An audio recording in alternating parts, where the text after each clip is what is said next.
Welcome to the Long Take Review, where four college professors talk film, providing insight, not assigning homework.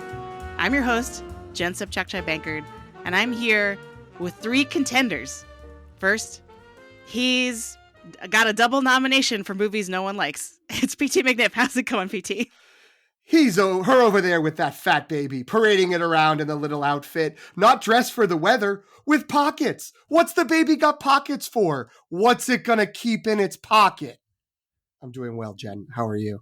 I'm doing great. I had forgotten about that.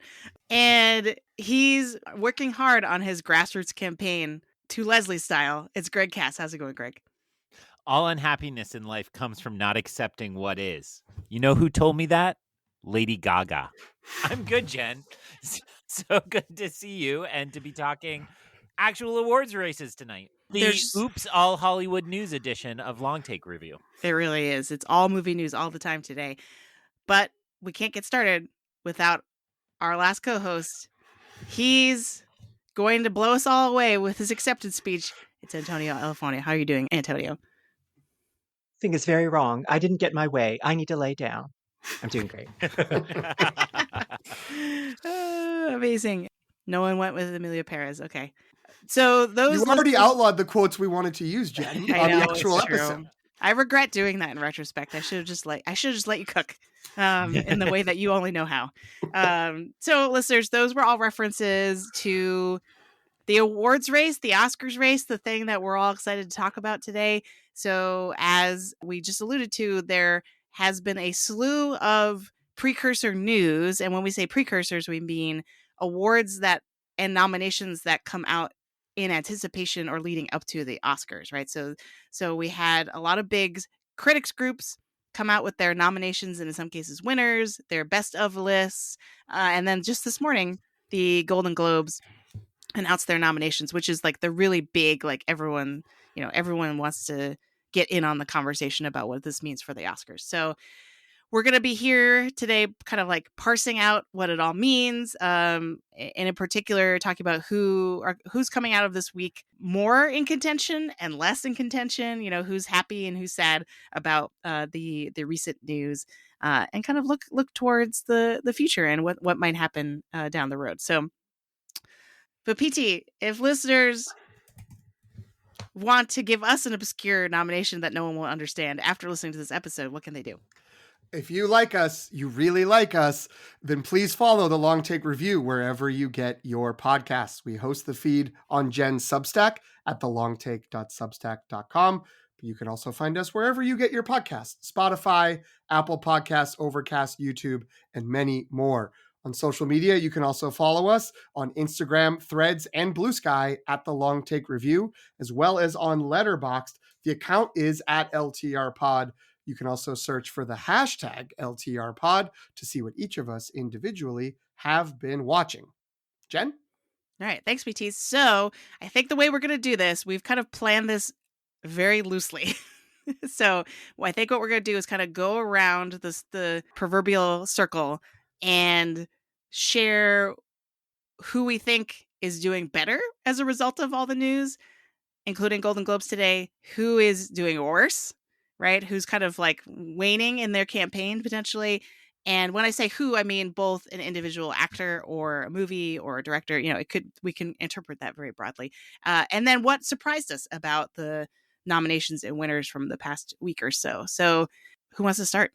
Wait, I want to hear Hollywood news. It's been long. It's been so long. Just in off the wire, it's your Hollywood news. We're in a sad state. I've failed us if Greg is the one asking to hear his own voice. I think.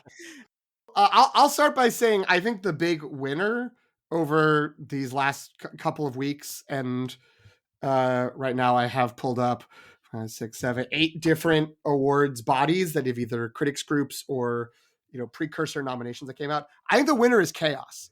Like, we're all over the place. Like, this is not a strap in, settle down, there's a front runner who can dethrone it.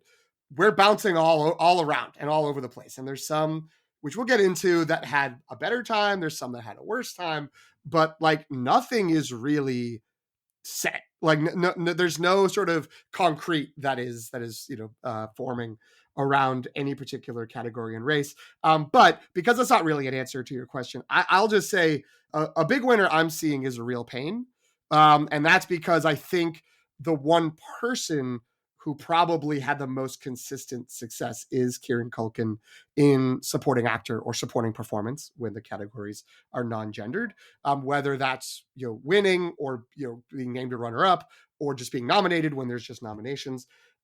He's always there, but the movie is also being kind of getting into other categories. Original screenplay, Jesse Eisenberg got, the Golden Globes has more space for these things, but he did get into best lead performance, best actor in a motion picture, musical, or comedy. So yeah, I think that one is getting kind of it's nails in the way we talked about in that episode about maybe it was only going to get 1 or 2 nominations, but even then it was like, well, maybe just Culkin. It feels like it is set and it is expanding its influence in the race. Yeah, I think supporting actor is now the only above the line category where I feel like this one feels like a lock now, or the closest thing we have to a lock.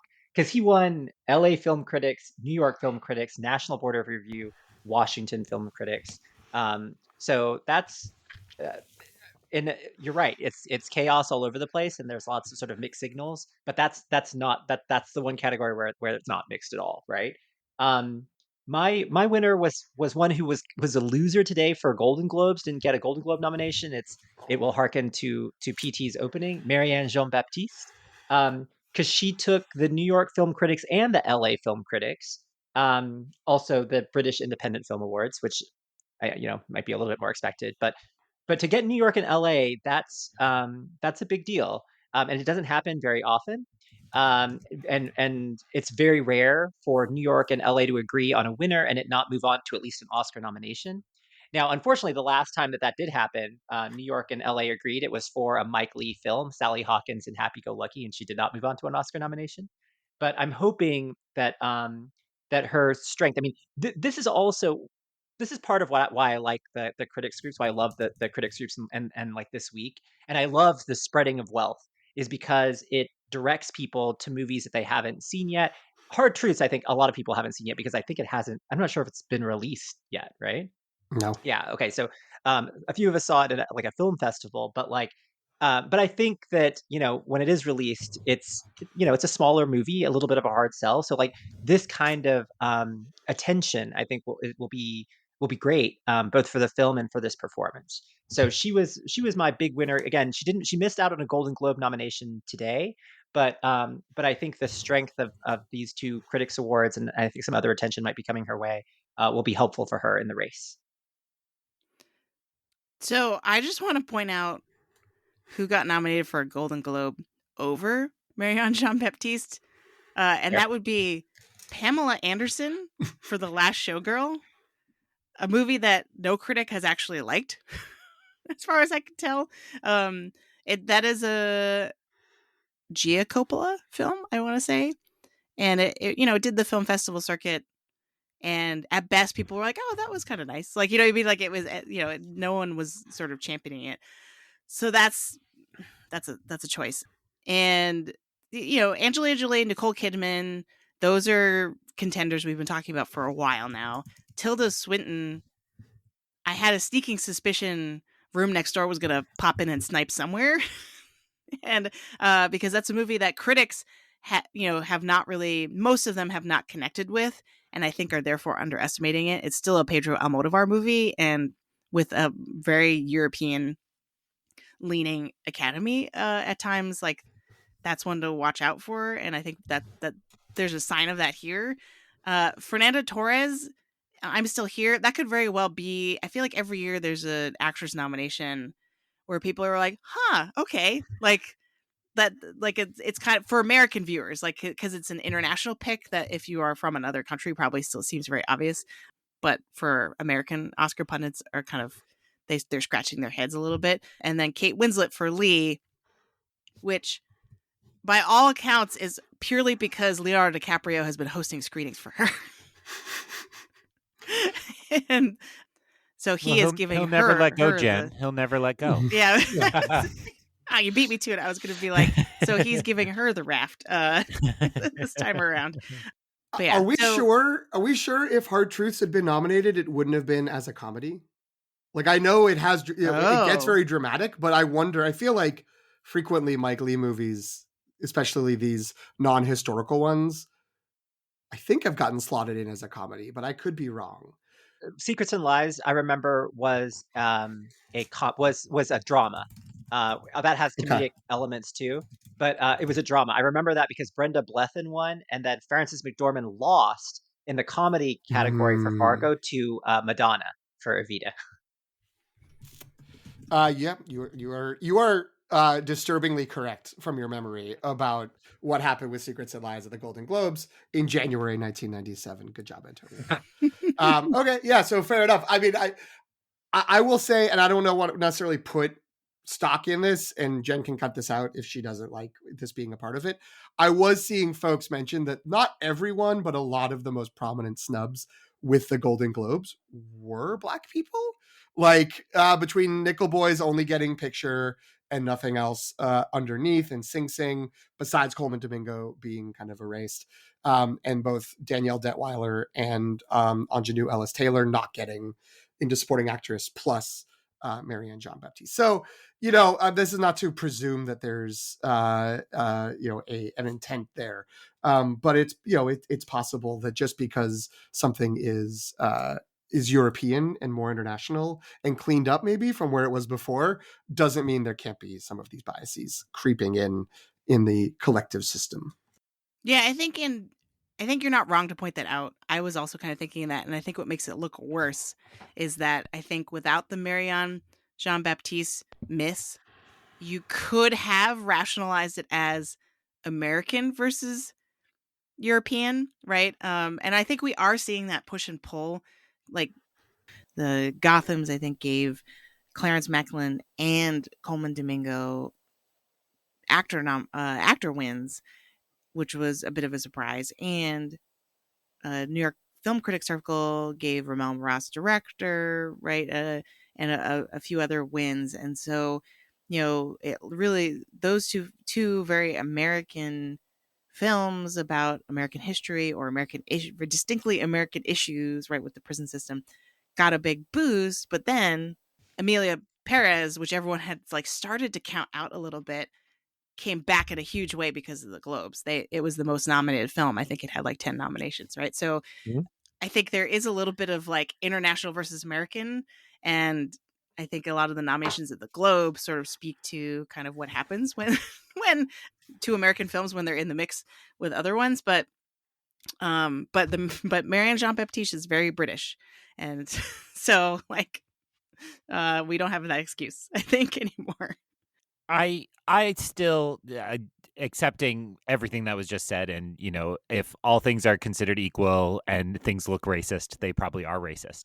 But I will also note that the other bias that I always assume the Golden Globes has is they want very famous people in the room, and throwing in a lot of those names you just mentioned, like Pamela Anderson is still a celebrity, and people would be interested to see her wearing a cool dress and sitting around with other celebrities. And, Tilda Swinton, same thing, more of a celebrity. So I think that bias is across all these categories and will continue to be there, because more so than the Oscars, I think the Golden Globes thinks about their telecast and what makes for an entertaining time. And but who's going to call them out for their racism? Nikki Glaser, 100%. Who's the host, if people haven't heard that. And she's incredible and acerbic in all the most delicious ways. So she's certainly not going to lose the opportunity to bite the hand that's feeding her that night, in my estimation. Love it. And I will add about Pamela Anderson that her red carpet campaigning has been very strong because she has made a point to not wear any makeup. And all of the press are like crowding around her being like, this is such a bold choice. Like, what is made, you know what I mean? Like it's drawn attention in a very positive way. And I think, in a way that ties in with the narrative of the movie of like this showgirl who's on the verge of retirement, right, and being kind of kicked out of the show, and I don't know. So I get it. It's glamorous. It's glitzy. It's the Globes. And So she's also very much been an important part of this wave of where we're reconsidering figures like her and Monica Lewinsky, who were so victimized by 90s misogyny that, the fact that she didn't get to tell her own story about her life and the, release of her sex tape against her will, then, I think it is nice to see her getting that space, and I'm glad she's there. It also got a song nomination, right? Miley Cyrus wrote a song for that movie, so yeah, the song is not out yet. okay. I tried to find it because I was making my Oscars playlist and saw that the song title popped up, and I was like, oh, I got to add that one. And then the only thing I could find on the internet about it was a teaser for the song. Not even a teaser for the movie, though it doubles as that. But it was basically Miley, like a pseudo music video with Miley Cyrus like teasing the song but not actually playing the song. So that's also one to watch out for, I guess, in original song. But we've already spent too much time talking about a movie surely no one has seen. So I'm technically talking about Marianne Jean-Baptiste. That's true. But let's talk about Wicked. Let's talk about Wicked. Wicked, I think, has had a very good week. Wicked made it up to the AFI list. It was the Best Picture from the National Board of Review and Best Picture from the Washington Film Critics. The Film Critics Awards are not as necessary for Wicked because it's a box office juggernaut, so there's a path for it without critical support. But when something is this popular and it's showing up on lists, but also outright winning certain critics awards, like, the National Board of Review maybe doesn't have like the best track record for predicting the Oscars, but I don't think that doesn't matter quite as much to me as just this odd intersection of like a critic's darling that also is just making a ton of money, right? So that's, I think that puts it in, it solidifies its status as one of the front runners that can possibly go the distance. I think that's an excellent point, and I would say in my kind of power rankings, that moves it from around the middle of the pack right up towards the top, right? Maybe not the top spot, but, like you said, those critics groups giving cover to the snobby artsy Academy members to be like, well, I can vote for this and feel good, even though it's a box office smash, because sometimes they don't like to look across that divide. It is. PT's opening is exactly right. It's just chaos. But if I had to pick a trajectory to be on, I'd probably want to be on Wicked's trajectory, which seems much more clear than maybe an Anora that is not declining, but is maybe just kind of leveling in some ways. It's an asymptotic relationship versus the soaring parabolic shape of Wicked, although that means it would come back down. I was don't know. Say, I didn't do math. Greg, there was no reason to bring math into this. So my one counterpoint to that is that one of the biggest misses of the Globes was John Chu for director, which a lot of people had said the Academy's director branch might be too snobby to nominate the director of Wicked, but maybe the Globes would not be, especially because for director's one category though, right? They don't split it in drama and comedy. Right. Yeah. So so a lot of people were like, well, let's see. And so a lot of people are now interpreting the miss at the Globes. Like, well, if he can't even make it at the Globes, and despite how popular Wicked is, like, he has no chance at the Oscars. So that's definitely, if we're putting together our Oscars puzzle, if you want if we're trying to predict that Wicked could win Best Picture, that's a big blow to its path. I think, we have had in recent years a split between director and picture more than we ever did before. That's definitely a trend, but at the same time, it's not good. So for those of you, this is going to be Greta Gerwig all over again. People, like, tons of people are going to be like, all right, Wicked, and then they're going to be like, huh? What do you mean? What do you mean John Chu's not in there? Well, I think it'll be easier if Ariana Grande gets nominated, as presumed, because they'll be like, yes, her, I know her. The people who are likely to get mad will probably not be like, John M. Chu, like, because they don't know who that is. Like, they're not paying attention to the director. I will say though, and not to disagree with Antonio, he's right. Wicked is in a good place and is only improving better. But it's big, sort of like, oh, but the critics are supporting it is a National Board of Review. And the last few years, its winners there were Killers of the Flower Moon and Martin Scorsese, The Fabelmans and Steven Spielberg, and Licorice Pizza and Paul Thomas Anderson. Actually, The Fabelmans might not have won as the movie. What was the movie that year? Oh, Top Gun Maverick. So like they've kind of got this weird space of picking the movies that get nominated and then don't win anything. So you say weird space for picking movies. I say taste, good sir. Good sir. Well, I'm pretty soft on Licorice Pizza, but I love all those other movies. Don't get me wrong. But yeah, it will be interesting to see if exactly how much kind of, I guess, cover that provides when there's a little bit of history. But then again, it's also like those are all very Top Gun Maverick accepted. Those are like presumed artistic statements from like big directors. So the fact that Chew is now in that, I'm leaving. Top Gun Maverick is art of the highest form, good sir. Look, I'm not disagreeing with the greatness of Top Gun Maverick, and its director, whoever director is, Joe Kosinski, whatever.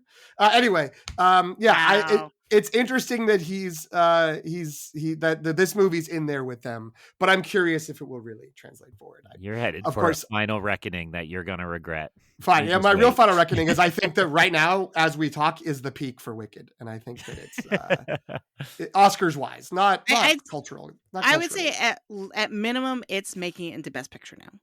For sure. What happens after that, less certain. But remember, even with Top Gun Maverick, didn't that get a screenplay nomination or something really weird at the Oscars? You know what I mean? Like it popped up in places people weren't expecting. And so, Greg, why weren't you mad about the disrespect to Top Gun screenplay? Like you're so mad at me, but you let Jen just trounce all over that screenplay. That's fine. Oh yeah. I see. No. I just meant I did hear the writing of that film, and I'm not about to step into that defense. So. Touche. I meant that as a neutral comment. I wasn't Sure. casting aspersions.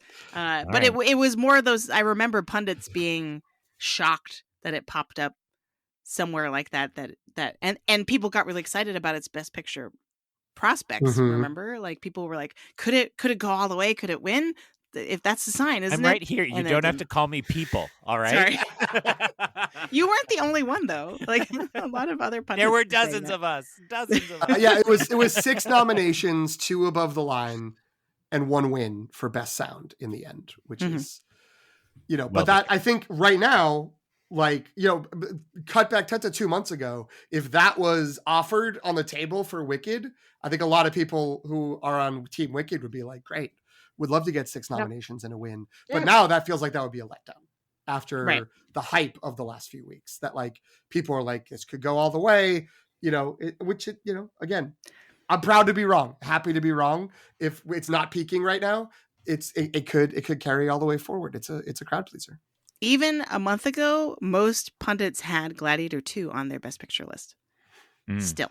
And so the tables have really turned in that sense, because no one had Wicked for a long time on their predictions. And so, it really, we've had a Wicked swap. And I would say that I don't necessarily want to use this up as my turn, but I would say Gladiator 2 is done now. Like, I think maybe something below the line, like Napoleon style, but what a rough year for the return of old masters, right? Like none of these projects have succeeded. Sorry, Antonio. You're right, valid Denzel. point. I think people need to cool their jets about Denzel Washington.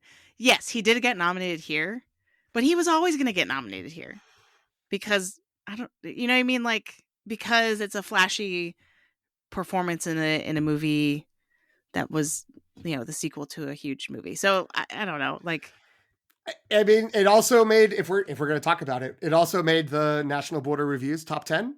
So if we're thinking that's a strong critics body that people listen to, it got a little boost there. So the thing I've heard is that if we see Denzel pop up at Critics' Choice and SAG, it's go time. But if he doesn't, especially SAG, if he doesn't have the support of the acting branch, which is the biggest voting body at the Oscars, like it's going to be tough. So He's an immensely popular actor. I think that I could definitely see him getting those nominations and getting his Oscar nom. He's And a in guy terms you of peak, want at the ceremony, right? yes, Like true. Yeah. he could Yeah. fill that Jack Nicholson Mayor of Hollywood chair very Yeah. easily at the front of the Oscars. he's the one who calmed down Will Smith after the slap. He's the guy. He's the guy people turn to in the room now, in that way that Jack Nicholson was. And like Meryl Streep was sort of positioned to be that for a little while, but it feels like right now it's Denzel as like the reigning royalty, so to speak. So I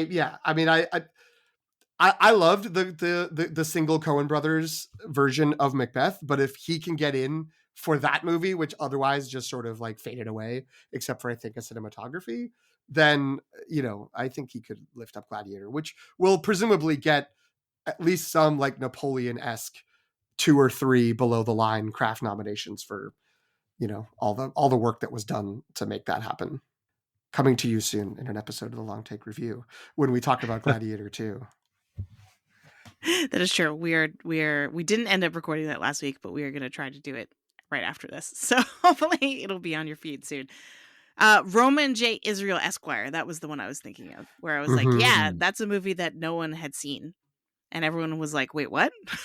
when he got nominated. So you're not wrong. You're not wrong. And to be clear, I would be perfectly happy with Denzel Washington getting another Oscar nomination. I think he was easily the most entertaining thing about Gladiator 2. So, I support it. I'm just saying I think we need to manage our expectations a little bit. So not to be like the traffic guard for all of this, but Greg, did you technically, besides saying that you wanted to be on Wicked's trajectory, did you have a positive or a like things are going well for this? Do you feel like you contributed, or did you want to put? Do you want to take your own another turn? thing in there?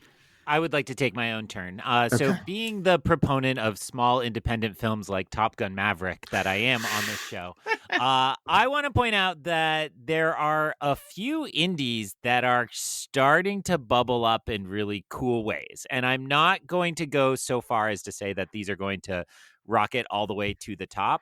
But among them, I'm really excited that A Different Man is getting a good chunk of attention across all these platforms. So most notably, it won the Gotham for Best Picture in what I would call a surprise. Sorry, Best Feature over there. So it beat out Anora, Baby Girl, Challengers, and Nickel Boys to bubble up to the top there. And then Sebastian Stan was nominated this morning for his comedic performance is in A Different Man. His dramatic performance is in The Apprentice.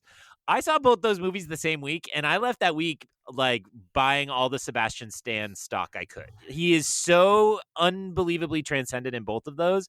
And look, nobody wants to see the Donald Trump movie, and you have every reason not to want to see the Donald Trump movie.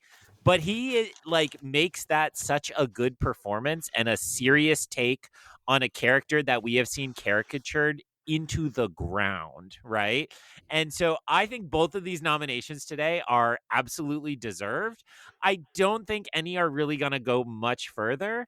If he somehow snuck into Best Actor, not going to happen. Calm down, Gold Derby folks.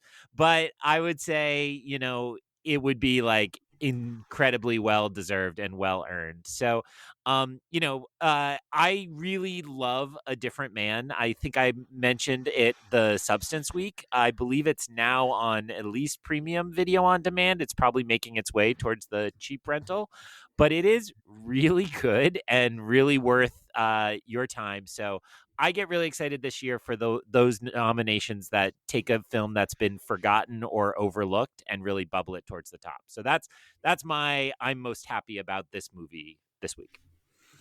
I think you could make it. Like there's like a couple of locks, and then there's a couple people who seem like locks, but we don't actually know if they are. Sure. And I think he's right at the top of the next group right now. Mm-hmm. And the other thing too, we actually haven't talked about this off mic, so I don't know if you know about this, but Variety every year does this thing with a lot of Oscar contenders that's called Actors on Actors, where they pair, like, so the one that just popped up on my feed before we hopped on was Paul Mescal and Ariana Grande. And it's like a tease of the full interview, and it's just them saying "click it" 1,000 times to each other. So the news story was that Sebastian Stan wanted to be a part of this, or his like publicists were trying to get him to be a part of this, and Variety wanted him to be a part of it, but no actor was willing to be paired with him because they did not want to talk about Donald Trump or The Apprentice. So I think a lot of people are saying that there's like a sympathy backlash to that of, oh, that's so sad. Like, we should, like, poor Sebastian Stan, he couldn't even get an interview for this performance they give, which people who have seen the movie, which I'm not one of them, but people who have seen the movie say that, you know, the movie may be give or take, like take or leave the movie, but that he and Jeremy Strong are really good in it. So like, I think a lot of people who, especially if they've seen the movie, might feel really bad to be like, oh, that's not fair. That's not fair that the circumstances of our time in 2024 at this time of year, right, is making it so that he has a harder time campaigning for either movie that he's in. So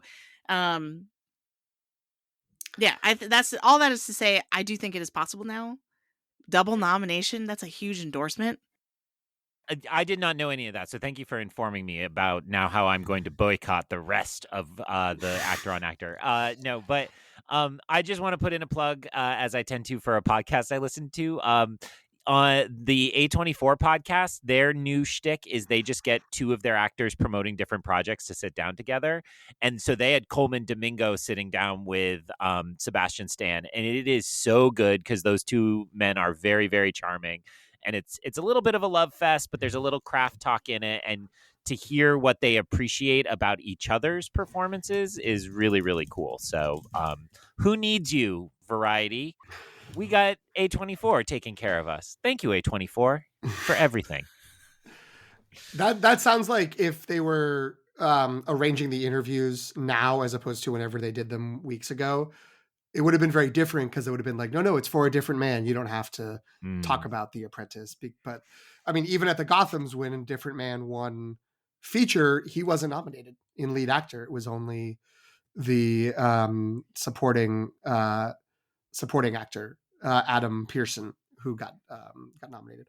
I'm disappointed not in the actors and not in Variety for not getting it together, but by not having him interview himself because he is in 2 movies. So they should have just made that happen. Gollum style. Yes, that's how I do it. Oh, amazing! Not edited, no trickery. Honestly, I think he'd be game for that. I think he'd be up for it. This is the kind of guy he is, I think. But and to be clear, when I say none of the actors wanted to be paired with him, I'm sure it was more none of the actors' publicists would let him. Yeah. But yeah, I want to just be clear about that, so you're not like looking up who these actors are and then hating on them. But anyway. And just think about in February when he's trying to get that nomination and we're all rushing out to theaters to see Thunderbolts. And he's, top of the box office and ready to win. It'll happen. Get on board now. So Jen, did you have you gave a loser for Gladiator 2, but before we all go to losers, do you have any other winners? I do. I'd say one of the biggest winners of the Golden Globes was The Substance. Yeah. A film that you all talked me down from at the end of our review, if I recall, because I was like, no, wait, listen, everyone's excited about The Substance. It could happen. And then you all proceeded to tell me why I was wrong. So, and I don't know, it's still kind of like should I believe this? Like, is this still a trap? Like, come Oscar nomination morning, are we going to feel really silly for believing that the Academy would nominate a body horror movie? But The Substance made it on the like multiple nominations list. Like, it was like, which of course I don't have in front of me right now, but I think it got 5 nominations total. So Demi Moore, the screenplay, Margaret Qualley, the director, and the picture. Yeah. So I'd say that's way more than anyone thought would happen. I think people were saying at best Demi Moore only. So I think it's looking pretty good. I can't remember how it did with all the other critics groups and the Gothams and all that, but I think it at least was nominated in a bunch of places. What I will say while I'm trying to look up where people maybe where they got nominations was the big thing there is Margaret Qualley, because the supporting isn't divided into musical or comedy and drama. So when it's like, well, Demi Moore could get nominated because, as Greg has pointed out, they like famous people, and she has the narrative of she was very famous for a long time and continues to be, and this is sort of a comeback.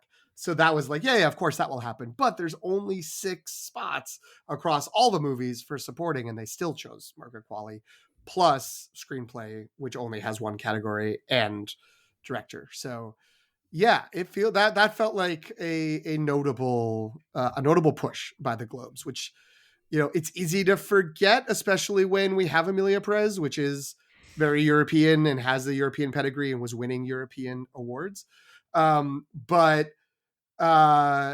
it's like it also has that European, like, it's French, and it has a very French sensibility to it, and French behind the scenes people. So it makes sense the Globes would do it, but that also, again, if we keep trying to read the tea leaves of what would a more international Oscar Academy, more international Academy would do, then maybe the substance is going to overcome some of those standard problems with horror as a block, and actually get in, at least nomination wise, to some of these categories. I think the director nomination in particular is very telling, because if you look at Best Director for the Globes, it's paired with Payal Kapadia for All We Imagine as Light, which, in case you don't know, is a film from India that is really well loved, very critically well received, but India did not nominate for International Feature for their submission. And so I'm wondering if the people who have seen that movie who can vote are going to try to put Payal Kapadia or Corley. You know what I mean? Like this director lineup makes me think one of those two gets in to the Oscars. I was thinking it would be Mohammed Rasulou for A Seed of the Sacred Fig. That's still possible. But that last spot, because the male directors on that list feel like could repeat at the Oscars pretty easily, but I don't know. Well, what you said at the end there transitions well into my loser, which is my beloved, I think all of us beloved, Dune Part 2, which is just sort of, hanging out in the background, getting nominated for Best Picture, and if there's visual effects, getting nominated for visual effects, and maybe some of these groups have below the line stuff going on, but for the most part, outside of that, they're not doing anything with Dune, and especially Denis Villeneuve, recent friend for both Jen and I, because we saw a screening of the movie with him doing a Q&A beforehand with the editor of the movie. He's not getting nominated, and he didn't get in on the Globes, even though there are 6 slots. So yeah, if it does end up with, if the 4 Globe nominees are, the 4 men in the Globe nominees are in, which would make sense. Audiard for Emilia Perez, Baker for Honora, Berger for Conclave, Corbett for The Brutalist. It's Corbett, right? Not Corbet. I think people have settled on Corbet, and Okay. some people have complained that we seem to have switched from Corbett to Corbet. It's like a Target situation where everyone's like, really? We're doing Corbet? Okay. I'll call him Brady. Brady for The Brutalist. So, I mean, though, those 4 would certainly not be surprising, and it would, I'm certainly not advocating that, like, well, we got to make sure the 5th person's also another white guy. But it, it suddenly is feeling less and less like he's going to get recognized for, an incredible job of directing. It's very strange to have watched that movie again on a big screen and been like, right, people are just going to forget about this and not let it go the way of The Empire Strikes Back and The Two Towers. And if people want to group this into The Way of Water and just be like, yeah, it's the second one, it was also good, I don't know, here's visual effects, please go away. So I have an anecdote from our screening that we went to that I think says everything you need to know about how Dune Part 2 is going to do at the Oscars. And I was waiting after our screening, which was amazing. The Q&A was great. and very clearly the Q&A was trying to get answers out of, it was Denis Villeneuve and the editor of Dune Part 2, and the editor who's worked with Villeneuve a lot, Joe Walker.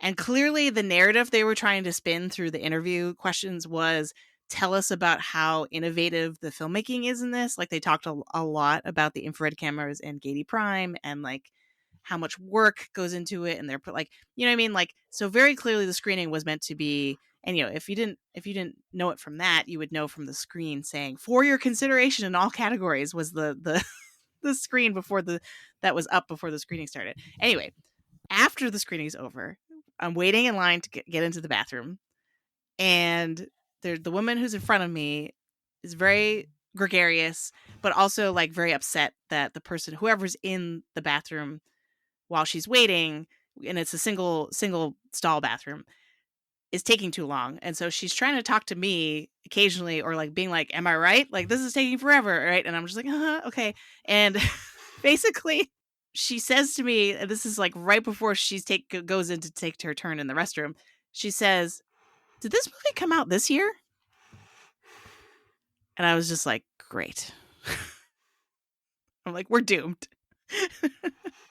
No one remembers that Dune Part 2 is a part of this year.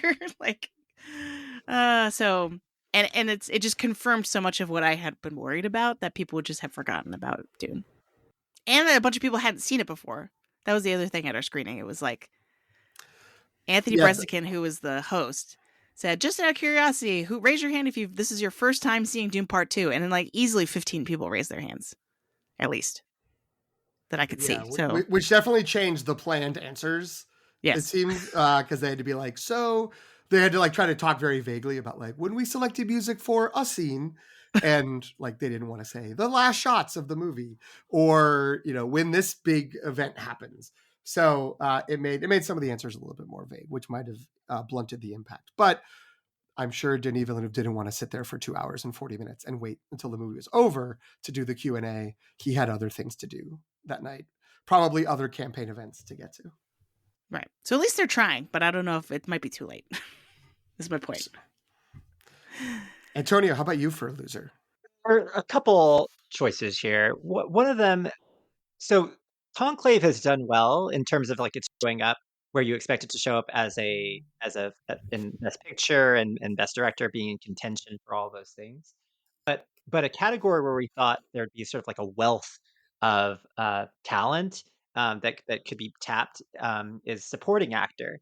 And so not seeing any of its supporting actors, I think, were nominated at the Golden Globes was a little bit surprising, and it hasn't really been showing up as much as I thought. I mean, there's a little bit. I think I've saw Stanley Tucci's name here and there, but beyond that, not much. And then the other is Saoirse Ronan, who had possibilities for 2 nominations. We talked about this earlier in our review of Blitz, that it seemed less likely, and also Blitz not showing up really anywhere, right? That it was a pretty solid possibility that she would get shut out, even though whatever one thinks about the movies themselves, people praised her performances in both the Outrun and in Blitz. So I think that it's looking pretty grim for Blitz, Saoirse Ronan, and then a little bit of a mixed bag for the supporting actors for Conclave. I thought that maybe like multiple Conclave actors could get nominated. Now I think it would be lucky if it could get one. I'm very behind on my podcast listening.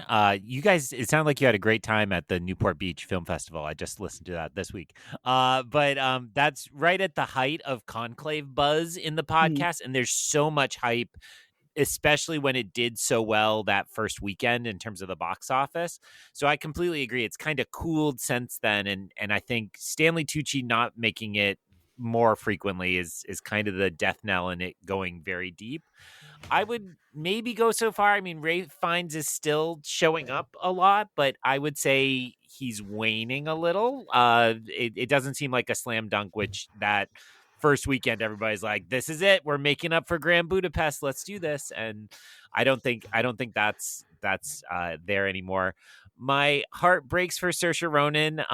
Maybe this was over long before this, but I think her and Amy Adams need to start the "we got way too many nominations too young" club, and now we seem like, I think everybody's just like, oh yeah, we love them. They've had their chance. They have their awards, and they don't. And they need a slightly better casting, slightly better parts. I think, I have not yet seen Night Bitch, but it doesn't seem to be any part of Sirius.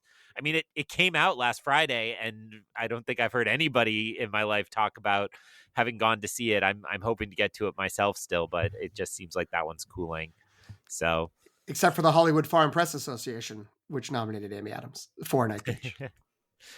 Well, I'm still not over the fact that you guys got to see Anthony Breznican. That's so much more exciting to me than seeing Denis Villeneuve, because he's such a the poor good woman. All due respect, but the poor woman from Vidiots who was doing the introductions, like, clearly spent all of her time figuring out, making sure she was pronouncing Villeneuve correctly, and then was like, and it'll be moderated by Anthony.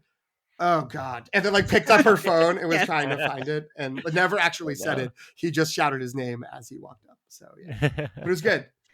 So while I'm following Antonio's good losers there, I just want to toss in, it was already said Gladiator's gone. I'm just going to throw Nosferatu on the fire. I mean, we haven't seen it. It was a big kind of question mark. Could this be a late kind of really cool something? I'm still very excited to see it as a movie, but it doesn't seem like it's at all going to be part of this kind of award season, despite maybe some really cool stuff in it. So sorry, Jen. I know is that the last of your hype draft? Yeah, it is. I feel like it still has a good shot in some below the line categories like cinematography, especially. That's Eggers movies have done well there. I guess maybe just The Lighthouse, but that got a lone nomination there, and that could happen again, even if it doesn't get anything anywhere else. He's so good. I mean, people didn't see Northman. I think that was like as COVID ended, so people didn't really go out to movies yet. That was so good, and it's very good. Yeah. I just caught up. I'd never seen The Witch, and caught up on that, and that was excellent, and spoke to my New England sensibilities in all the right and wrong ways, I think. So people should catch up on his filmography to prepare for Nosferatu. Fill in those letterbox stats. I don't know if I have any more losers. I can only think of more winners. But, well, okay, so Mikey Madison, I would say, is like slightly down. Because people were so confident that she was a presumed frontrunner. And I don't think that what we learned this week supports that. She's still most likely getting nominated, but it doesn't seem like she's like, no consensus has formed around her as the winner. And I think part of it too is like Honora has been getting kind of a mix of acting nominations, not just her, right? Like Yura Borisov, I would say, is actually on the rise, and she's kind of on the decline, which is weird. And then even like Kara Karagulian got nominated for the Indie Spirits, right? So like the support for that movie might be too diffuse to actually propel her to a win at this point. I don't know. What do you think? Should we give up? I don't think so. I think that so for the LA Film Critics have a non-gendered lead category, and they had two winners, and they just both happened to be actresses. So Marianne Jean-Baptiste shared this award with Mikey Madison. So that's a big critics group that rallied around her. But in terms of like sheer numbers, like there are some regional critics groups.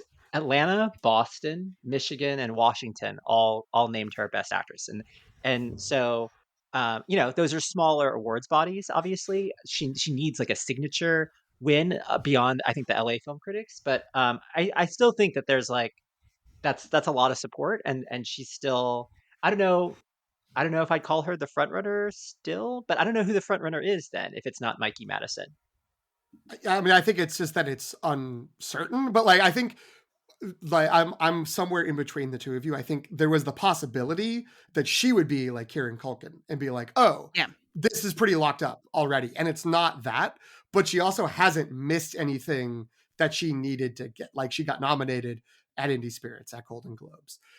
She got, I think, didn't she get runner up at one of these? She got nominated in the Gothams, but that's mixed gender, and Coleman Domingo won. So I think she's won a couple breakthrough star. I can't remember which group gave her that, but you know what I mean? Like she's been popping up in those, which doesn't necessarily translate to an Oscar win or momentum for an Oscar win. In fact, sometimes it's the opposite, because it's sort of like, oh, we'll get you on the next one, kind of, you know? Right. But I would say, I feel like her waning is the cost of Cynthia Erivo rising. Because I think not that long ago, people were like, oh, Cynthia Erivo is definitely not getting in. And now it's sort of like, could Cynthia Erivo win? So. But Cynthia Erivo hasn't won anything, whereas Marianne Jean-Baptiste has. I was actually thinking that it's some of these critics groups rallying around Marianne Jean-Baptiste is what is making it not seem like there's a front runner anymore, because she got nominated. Nicole Kidman got one of them as well. Yeah.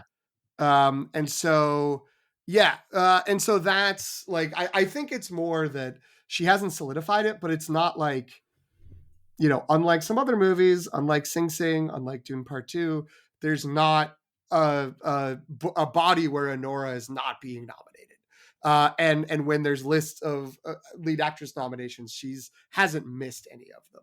So I think that it's, no one's a front runner. I think that, like, you know, she's not the default front runner because there's no front runner, but I think that, you know, she's not knocked down so much as there's just much more fog around it that maybe we had hoped, because it's nice when, like, there's a few we can say, okay, we know what's happening, but we don't know anything. I was going to say that kind of for all of Anora, and it's exactly as we've said about that movie, that nobody knew how it was going to do. And so again, when it started really lighting up the box office that initial weekend and set those theater per theater records, I think there was like, okay, this is it. This is finally the best picture. And the fact that it is, to steal PT's term, foggy, just feels like it's starting to get a little bit of a stink on it narrative, and I don't think that's fair. I just want to be very clear. I'm also going to go out there and say I was immediately surprised it was in comedy. Maybe you all knew to expect it in comedy, but when I think of that movie, I'm not like, wow, what a laugh a riot minute. And I know that's not what comedy is, but it felt to me like it's the rare case. Usually I think of a movie getting moved into the comedy category is a boon to it, because it can, do something bigger there. And I actually don't think it really helps her or the movie that it's in the category. It's in the comedy side of the categories. Everything nice we just said about Demi Moore, everything that Hollywood wants to recognize about her is kind of like the end of the story to a figure who's not unlike Mikey Madison, right? And it's going to be really interesting to see the way those early shows start to break. I also think get Mikey Madison on stage and she will just be so charming and awesome. People will want to keep seeing her on stage. So, all right. Do we have any other surprises? I think there's more ups and downs we could probably mention, but what really surprised you about the wins and nominations that we've gotten so far? I mean, not as central a category, all due respect, but the rise of Flo as a not just a strong contender, but maybe currently the clubhouse leader in animated feature. It's a mostly, if not entirely, Greg's the only one who's seen it, so I'm looking at him, silent movie about animals that is all reports are that it's incredible, but you would think somewhere in all of these groups there would have been another one of these animated, Inside Out 2, Moana 2. I don't know if Moana 2 is actually supposed to be good, but I don't know. The Snail, the Wallace and Gromit, like none of those have knocked off Flo in this. I think Flo has taken all of the animated categories that have happened so far. So, if to the degree that we felt good about Kieran Culkin, if these mean anything in terms of momentum towards the Oscars, Flo is probably pound for pound the biggest winner. Flow is incredible. It was really good. So I saw it last night. I will tell you, I thought it would take a lot to knock Wild Robot off the top of my list for this category.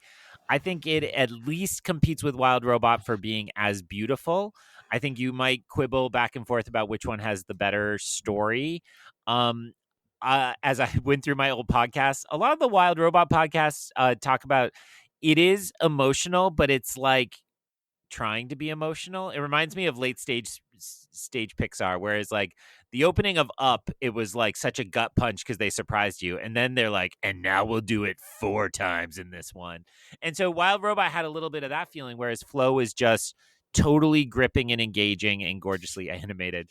I will tell you, so I joked on our group text that I was shocked that I was in the right theater, because I saw that Flow was getting kind of 1 week in my theater I go to, and I'd been wanting to get to an evening screening, and starting today, they only had it in 2 screenings, like 10 a.m. and 1 p.m. and I'm still working, so I couldn't do those. So I rushed last night. I'm like, I got to see it while it's still at night. And the theater was packed, and it was dads and moms with kids. It was weird middle-aged dudes like me sitting alone. Didn't get to sit next to 2 teenage girls this time who swore about me. But then the movie ended, and there was a group of like 4 teenagers in the back, and this teenager stood up and was like, shouted, because he's like, I got the joke. Like, everybody's gonna cheer for me. And he shouted like, that was ass, yo. And the theater was just like, oh, like it was like a groan of like total like no. And I saw the 3 teenagers walking out together, and it was like clearly the guy was trying to really impress this girl he was with. And I was like, oh, you struck out so hard, dude, because everybody in the theater was like, wow, he's really unrefined and uncouth. So it was quite good. And then the other really funny thing that I want to share with our listeners, it has an extraordinary number of studios that helped produce it. So the title cards start, and there are like 3. And this little boy 2 chairs over from me, I didn't take my own son, but I sat next to another small child. And he starts going, how many people worked on this? And then there's like 3 more. And he's like looking around like, what's going on? Like, how is this possible? And his dad goes, quiet, Seamus, quiet. And then there's like a card with like 4 on 1 card. And he's like, are you kidding me? Like, this is still happening? And so shout out to Seamus, who freaked out because easily 25 companies worked on this film, but it's fantastic. Go see Flow. It's really How do we book Seamus on the show? He sounds like he fit right in with us. Seamus sounds like he's 8 months away from parsing the with and credits in a movie. So all due respect for him. From the second I heard about this movie when it premiered at Cannes, I was like, I need to see this movie as soon as possible. So I'm really excited to see it. Hopefully I can soon. And all my stories avoided plot, because I would just say, if you haven't seen anything, don't watch the trailers, don't do anything, just go. It's worth. I haven't. All I know is there's a cat, a cute cat. That's all you needed to tell me. The like 3 things I could say right now that would melt you into a puddle of podcast host. Don't do it. But I won't do it. And I will just say, it's one of those great, it's like 80 minutes and it just cooks the whole time and you're totally engrossed. So do we know if this is also being submitted for international feature, or is it only an animated contender? I mean, I always heard it being discussed as international, but I guess I don't know. Oh, and just to clarify, it is not silent. It is full sound, but there's no dialogue, period. It is only cat sounds and other, perhaps, animals that are involved. Oh, I just saw a picture. It looks so cute. Okay. Okay, sorry. So I was like, I shouldn't be Googling this because Greg just told me not to look up anything about it. But it turns out I'm looking at Hollywood. I mean, I'm looking at an adorable cat, but I'm looking at the picture of the adorable cat as a part of a Hollywood Reporter article that says Latvia picks animated Flow for international feature race. So it could get double nominated. It could. I would love Seems that. like a hard sell for any category called like best foreign language film, which I think is what the Globes call but it. It's right? not. It's international feature. Yeah. in the So- Oscars. Yeah, They rebranded to be more I inclusive. think this is why, is because what if Yeah. there's a movie that has very little to no dialogue and also could have some English, and that makes it weird. Like Zone of Interest wouldn't have won because it's got some English, Right. I think, mixed in. I mean, it happened before with Flea, right? The documentary. Mhm. That was very good. So And there could be 2 animated movies because they're also Wild Robot could also get a score nomination. Like it's sort Oh, of right. lurking in that category. So there could be multiple double nominees from the animation world. So my surprise, and well, maybe then I'll open it up, is people still remember Challengers. The dream of Challengers is still alive, which I thought was When I hilarious. saw Challenger's score, I pumped my fist for you in my office, and then Yes. pumped it a few more times. Yeah. That was in my Spotify Wrapped. It was that's the what they played in the background for most of the slideshow of my info. So yeah, it was like, I mean, it getting a lot of love from the Globes is actually not a surprise because, you know, they want Zendaya there. They want, you know what I mean? Like all the stuff that, see what Greg said about 35 minutes ago about celebrities, right? But I don't know. I'm not willing to declare it getting a bunch of Oscar nominations, but even if it just got score, I'd be pretty happy. It got as many Globe nominations as allegedly Ascendant Wicked. So Wow, you're really on the like anti-Wicked beat. look, all I'm saying is I've got questions. I've got questions around it. But no, it's I will note I'm a little annoyed people are remembering Challengers and not Dune when they both came out sometime in the spring, but that's fine. There's only room for one Zendaya movie. Apparently so. But there is room for another Timothée Chalamet movie, which I think is also worth mentioning. A Complete Unknown is coming on pretty strong. It's gotten some notices around here, and it does feel like, per the earlier discussion about like who, like the best actor category is a little bit fungible. That it seems like Chalamet is in. It's closer to being not fungible. He's in. Like there's 3 people in now, and Coleman Domingo, Ray Fiennes, and Brody. and Chalamet, Adrian. and then you've got Adrian Brody, presumably, but then The Brutalist. I don't know. A lot of people are saying Chalamet's in front now. Yeah. So there's that. How does And it feel? Sorry, had to get one in. How does it feel? In terms of the a movie going electric, also like with this conclave like uncertainty around supporting actor, Edward Norton looks like he might be sort of elbowing his way into that race. So there's something going on there. One critics group gave A Complete Unknown, one of the supporting actresses won, and one of the, I think, major critics groups too. One thing that was surprising with the Golden Globe nomination, Antonio, would that be Top Gun Maverick's Maria Barbaro? Because I believe it would be. It's Elle Fanning, Yeah, which was the surprise because everyone thought it would be the other one, Joan Baez instead. Yeah. It was the National Border Review. Sorry, Antonio. All right, yeah. So one thing that was surprising was that I think we might have talked about this before, and I just forgotten that A Complete Unknown had been submitted as a drama and not a musical or comedy, and I just assumed that it would be savvier, like Oscar campaigning, to put it in the musical category, because to put him in drama, he goes against Adrian Brody, Coleman Domingo, Ray Fiennes, Daniel Craig, right? So, whereas in the comedy category, I mean, I love the actors in the comedy category, but I think it might have been easier for him to pull out a win against Jesse Plemons, Hugh Grant for Heretic, which was an interesting and kind of fun surprise nomination. Glenn Powell for Hitman, who I love, right? But so I don't know. I think it shows. Well, I think it's one, because we haven't seen the film yet. I think it tells us something about the tone of that film, because like Walk the Line was submitted as a musical or comedy, and generally speaking, musical biopics, I think, like Ray, I think, was also a musical or comedy, and generally speaking, again, that's the easier path to go if you want someone to go up and accept an award.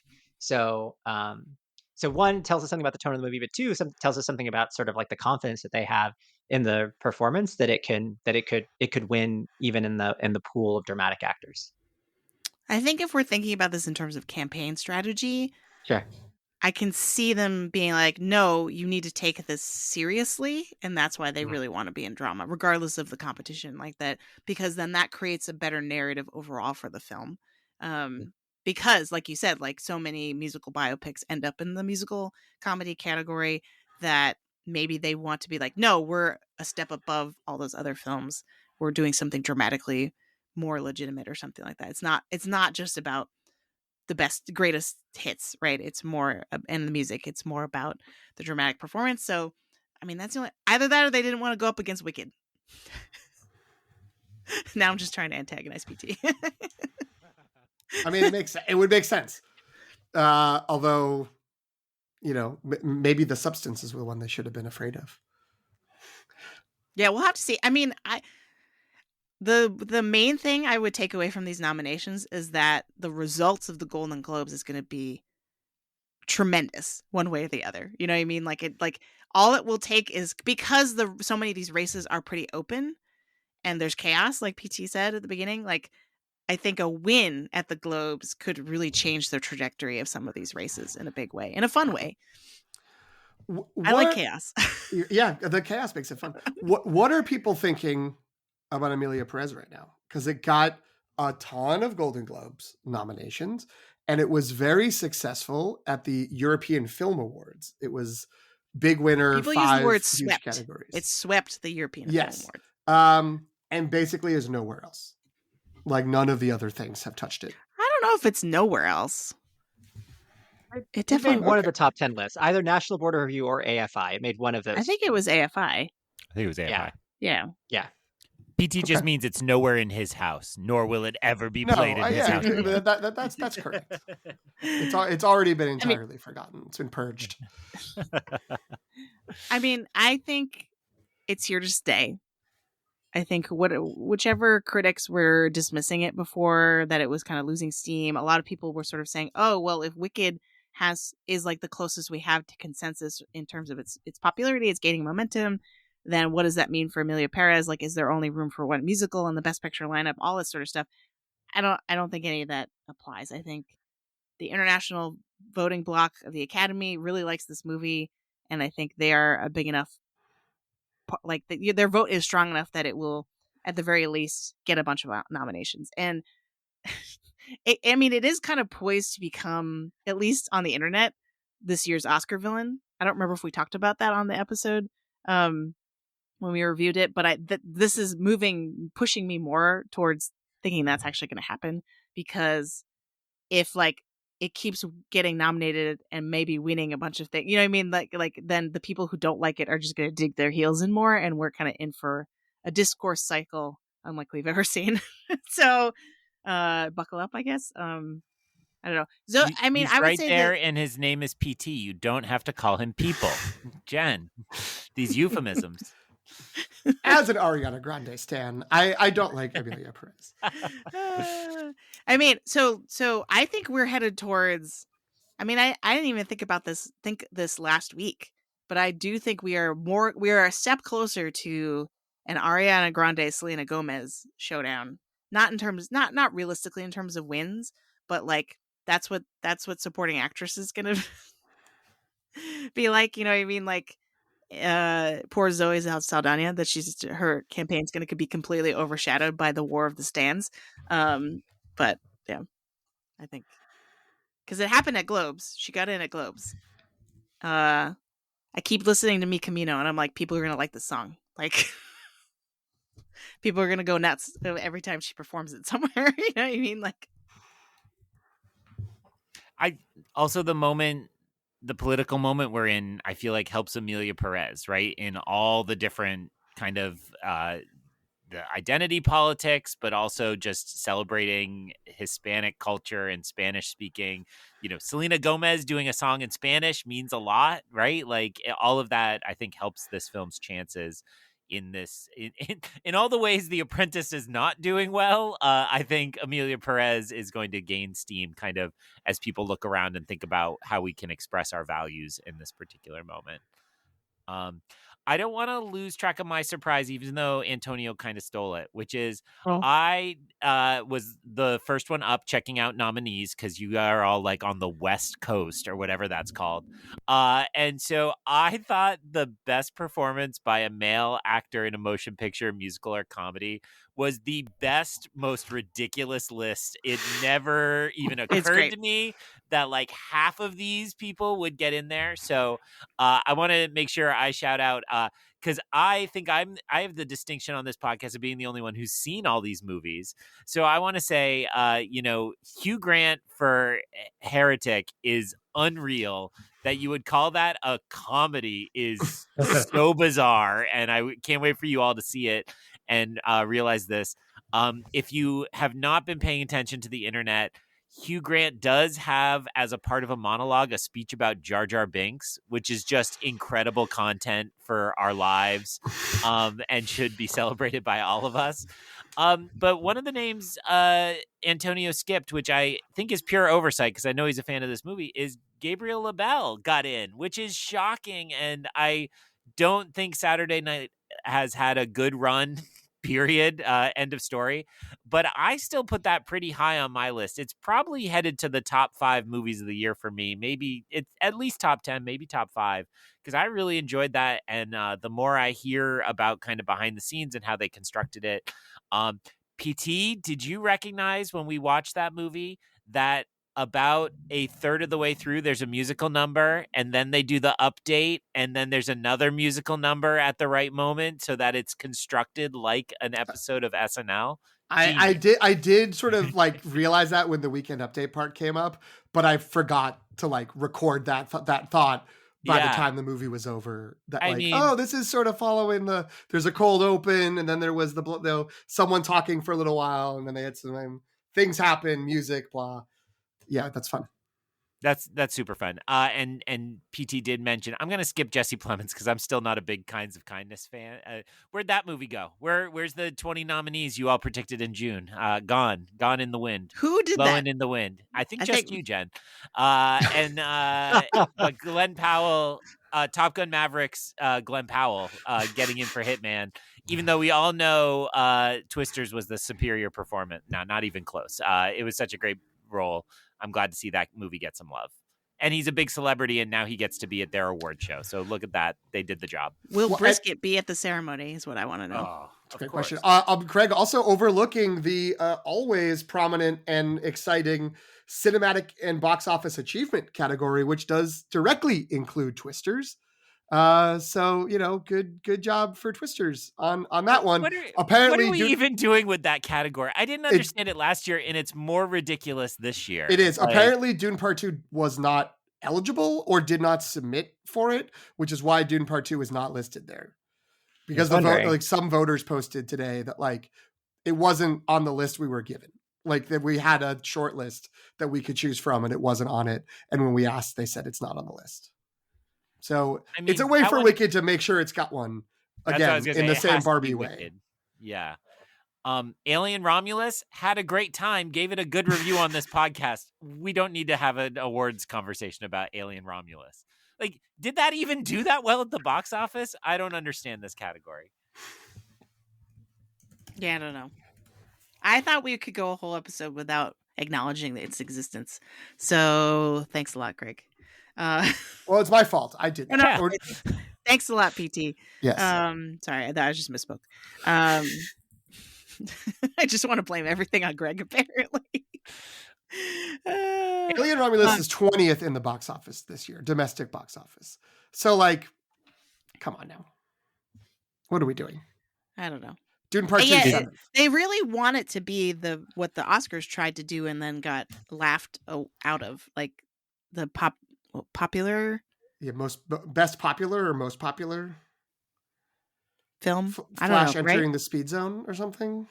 Yeah, something like that. So, I mean, not for nothing, I think it's notable that those are all big studio releases. So as we move more towards the A24s and the focus features and so on, right? Throwing a little Disney a little more love.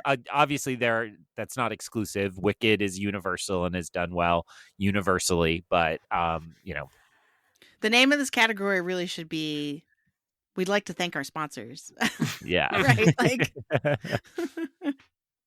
yeah, really excited to see, with the deluge of precursors is not going to stop necessarily. But nominations come out early January. Voting is the first few weeks of January. So the holiday season is going to be packed. Because a bunch of the movies that we've just talked about, we have a bunch of us haven't seen. So, well, and just because I could Google while you were talking, the ceremony for the Golden Globes, which I think we're all in agreement will be a big influence on that race, is January 5th. So basically tomorrow, when you count your holiday shopping, then your holidays. And then the nominations for the Oscars are the 23rd. So there is a little gap there. Obviously, very busy. That's when Critics' Choices will fill in. That's when SAG will fill in. But it's going to be a really interesting January. A really good speech at the Globes telecast could launch somebody into the stratosphere. Yeah, for sure. Because that timing is too good for that not to happen. All right, Antonio, where can folks find you? And I know there's only one place. You can find me Letterboxd at Elefano, AELEFANO. Greg, where can people find you? Also on Letterboxd at Ion Cannon, EYEONCANON, desperately trying to finish my watching of the Best Picture winners across history. We checked off Amadeus yesterday, which had a very long runtime, but was awesome. And so I'm headed now into Out of Africa, which has an equally long runtime, before hopefully making it through the 12 I have left before I've seen them all. See if I'm watching Green Book on December 31st and closing out a terrible year in a terrible way. PT, where can people find you? You could find me on Letterboxd at PT McNiff, PTMCNIFF. I don't have any like current projects in the same way that Greg does, so you can just see what I'm just jumping to the Criterion channel and popping on any movie that's under 90 minutes to see what we've got. A lot of noirs recently. You can also find the show there at LTR Pod, or you can search for the hashtag as mentioned earlier. Or you can also subscribe wherever you're listening. Just hit the little button, subscribe to us, maybe leave a rating, maybe leave a review. That's also nice and helps boost some visibility. Jen, where can everyone find you? You can find me on Instagram and Threads at Sopchockchai, SOPCHOCKCHAI, and on Letterboxd at Qui-Gon Jen. And my only project is trying to catch up on the movies that we need to talk about on this show. So like I don't have time for extra projects like Greg. Oh, wait. Before we go, I have one more thing I definitely want to talk about, and I can't forget to... No, don't do it. No. Just one more. But my agent...